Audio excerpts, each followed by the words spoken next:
વડોદરાની વિશ્વવિખ્યાત મહારાજા સયાજરાવ ગાયકવાડ યુનિવર્સિટી ખાતે આજે સિગ્નેચર ડેની ઉજવણી કરવામાં આવી। વડોદરાની વિશ્વવિખ્યાત મહારાજા સયાજરાવ ગાયકવાડ યુનિવર્સિટીમાં આજે સિગ્નેચર ડેની ધૂમધામપૂર્વક ઉજવણી કરવામાં આવી।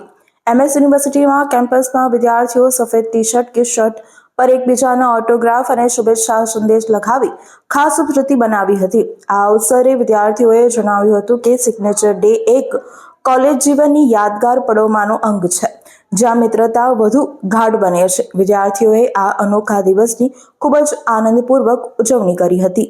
આજરોજ એમએસ યુનિવર્સિટીમાં ફેકલ્ટી ઓફ આર્ટ્સમાં સિગ્નેચર ડે ઉજવવામાં આવ્યો છે, જેમાં સ્ટુડન્ટ્સ વ્હાઇટ ટી શર્ટ એકબીજાના સિગ્નેચર કરી રહ્યા છે અને બધાય બહુ ઉત્સાહ અને ઉમંગથી આ ડે ઉજવવામાં આવ્યો છે। અને એવું લાગે છે કે આ ડેઝ પહેલાં કરતાં વધારે એન્જોયમેન્ટ અને ઉત્સાહથી ઉજવી રહ્યા છે। Thank you. આરતી ઝાલા।